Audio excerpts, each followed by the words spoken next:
Hello everyone, my name is Evie Lupine. Welcome back to my channel, and today I have another video for you all. Today I want to talk about consent in BDSM spaces, not just specifically BDSM scenes or in BDSM relationships. Before I get into that, I first want to address that I have been gone for a week. I was in London, I was in the UK, and I got a sinus infection while I was there. Yay me. And I am still dealing with bronchitis from that. My throat is very sore, I am coughing a lot, and I just don't really have the energy dealing with jet lag and with being sick to film my normal length of video, but I still want to be able to make content for you guys. I still want to get some thoughts out there because I haven't filmed in a week and it's killing me. So I wanted to talk about something that sort of came up as a result of this trip. I had a not so great experience that reaffirmed why I talk so much about consent on this channel. I know for some of you it's going to be an eye roll moment of, oh, why are you talking about consent again? We always talk about this. And it's because while you guys are awesome and amazing, and you guys are very thoughtful, you're very kind, you're very compassionate and considerate of others, not everybody has those skills. And so if I can make this video and talk about this subject, and it helps somebody know right from wrong when they're interacting in a BDSM space as opposed to what normal vanilla culture has taught them, my job is done. That's all I want to do in this video. And so that way as well, if you are not necessarily that person who doesn't know what they're doing yet, you have some idea of what your expectations should be for interactions, what is okay for you to expect when you are in a BDSM space because of the nature of what we do as kinky people, as perverts. It's very important that we have spaces that are at a higher bar of interaction than when you get in everyday vanilla culture. Vanilla culture relies so much on innuendo and implication and assumption and going until you hear a no, and if it's not a strong enough no, you keep going anyways. And the romanticization of somebody pushing back and saying, oh no, please don't, but then not really meaning it and wanting to be coerced, wanting to be convinced. And in BDSM, none of that works. There's no place for innuendo, there's no place for assumption, there is no place for anything but direct, responsible, active consent when you're interacting with somebody, because while it's just a better way of being a person. And I think, if anything, I would like to see this mindset expanded into the world as a whole, because I think it would make all of our lives a lot better, and it would reduce a lot of the problems that we currently have in society. But we're not there yet, so the BDSM community is a great place to start. And I think that's all I want to say about that part. So what I want to do is kind of outline expectations that you should have when you are in different BDSM spaces about kind of what's typical and what you should be doing for consent, not just in your scenes, not just in your relationships, because I think I've done a pretty damn thorough job of talking about that at this point, but in interactions with the community at large. I think this is a really good thing to learn. So when you go into the community, you're not seen as a disrespectful asshole. You're seen as somebody who is thoughtful and mindful of others. And it's something that will help you build a good reputation. It'll be something that helps you find friends, helps you find partners who feel comfortable interacting with you because you're not coming across like an asshole. And again, I think it's just a good thing to practice in all of life. And you should always treat other people as you want to be treated. And I hope that you want to be treated with some respect, have your bodily autonomy respected, so please also extend that to others. So what I first want to talk about is when you're at a munch. And this is something that's a little bit complicated because munches happen in so many different places. They could happen at a private residence, they could happen at a family restaurant, they could happen at a bar. Regardless of where they're at, I think there are some basic expectations. Now, I am coming from a community specifically which has very, very high expectations because of the nature of where I live. Not everybody is like this, so please take what I am saying as sort of I think we have probably the highest bar of anywhere that I've been to in terms of consent practices, and then kind of tailor it from there based on individual community and what you see other people doing. Dude, this is the best practices thing. Like most of my videos, it's all about the best practice. I would Ask before shaking hands. That's very normal. Ask before hugging. Ask what people's pronouns are before you assume them. Ask what people want to be called. It's very important to respect people's bodily autonomy. In vanilla world, we expect children to hug and kiss and shake hands of people that they know very tangentially, and for a lot of us that's very uncomfortable. And BDSM is a space that is all about respecting that bodily autonomy, and that includes social niceties like shaking hands. You should never assume that anybody is okay with that. It could be because of personal preference. Maybe they don't like how people's hands feel. Maybe they don't like the sensation of hugging. Maybe they have trauma around it. Maybe for whatever reason it's triggering for them. It doesn't matter. It's just about respecting what other people want to do with their bodies and not forcing it on them. And there are a ton of ways where you can do this, where you give opportunities for people to be able to casually decline it without it being a big deal. Like if you just, casually put your hand out and they don't want to shake, they're not going to shake it. And you just put it back down and it's not a big deal. Or you can just say, do you mind if I shake your hand? Would it be okay if I hugged you? Would it be okay if I did XYZ thing? Always a great place to start.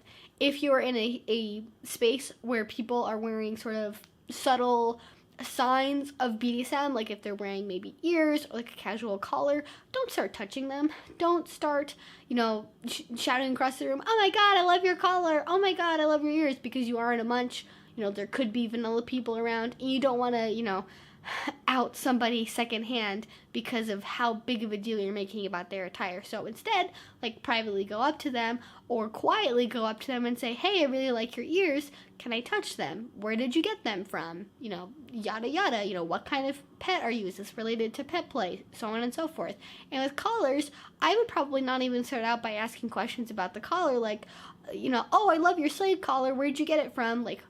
Is it okay if I ask you about your collar? Because for some people, it's very, very personal and private, and they probably may not want to answer any questions about it at all because it's very personal and private. Or it could be something casual and fun that they found a hot topic, and they don't care. They just think it's something that's fun to wear and it goes with their outfit, and that's totally okay as well. If you are at a dungeon or a play party, you should take all of those expectations with you going into the dungeon or the play space or the conference or whatever it happens to be. Those are sort of basic human interaction things. When you are dealing with a dungeon, ask before you get too close to scenes. Ask before you get involved in somebody else's scene.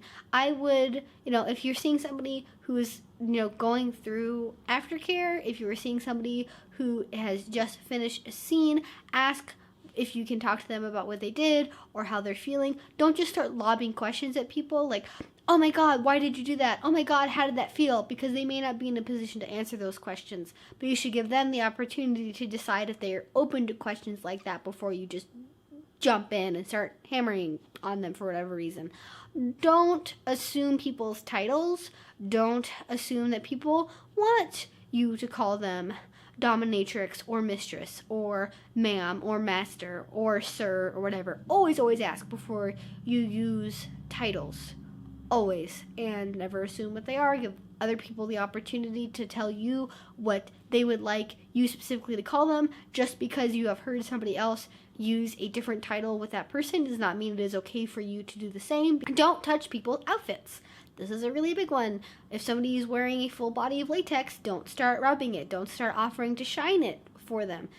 Don't put your hands on people's toys. Don't put hands on the rope. Don't lean on people's scene furniture if they are using it. Always ask before you interact with somebody's body and their personal space and with sort of their general scene energy. Like if you are too close to a scene, you'll almost feel it. Like there's almost kind of this barrier. You can feel kind of aware of somebody's energy. Don't get too close to that. Don't start interfering with that kind of thing.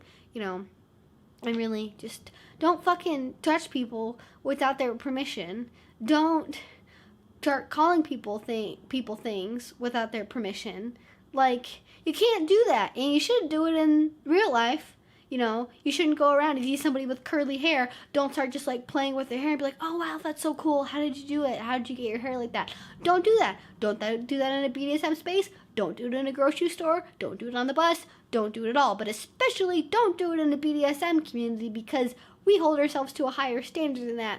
And really as well, I think a lot of this goes back to why it's so important that people don't drink or consume any intoxicating substance while they are in BDSM spaces that are like very, very like BDSM play focused. You know, drinks at a munch are one thing, but drinking at a play party, completely different, because not only does it impact the ability of the person who is drinking to give consent, it impacts their ability to ask for consent and to interpret other people's consent as well. Because when we're drunk and our inhibitions go down, if we've consumed some other kind of intoxicating substance, it may have different responses. But in general, if you are intoxicated in some fashion, your social inhibitions will go down.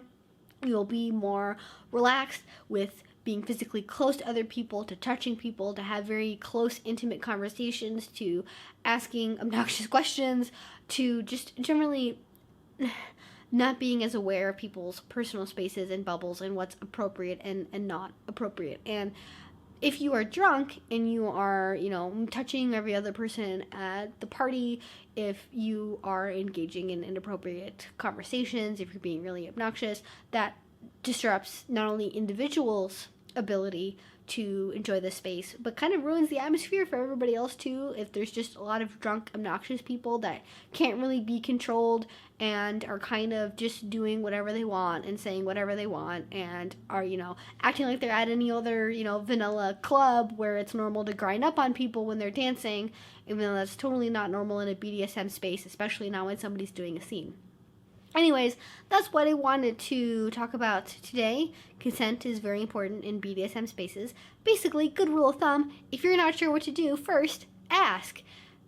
90% of the time, people will be okay with it. It is always better to ask than not ask, because, you know, if you ask, the worst thing that you've done is waste a few seconds of your time waiting for an answer, and you will have probably made the right decision in doing so. If you don't ask, you can make somebody feel really uncomfortable. You can make them feel violated. You could, you know, ruin their whole night potentially, depending on what it is, or just put them in a bad mood. So, you know, be respectful of other people, be respectful of people's spaces, and I think that's all I want to say. So if you guys have any comments or questions, let me know down below. Comment section is always there if you guys have anything for me.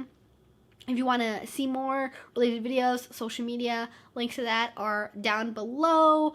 If you want to see more on my channel and you haven't already, please do subscribe, because I make videos twice a week. And if you really like this video and you really like this channel and you want to support it and you want to see more from me, the best place to do that is on Patreon.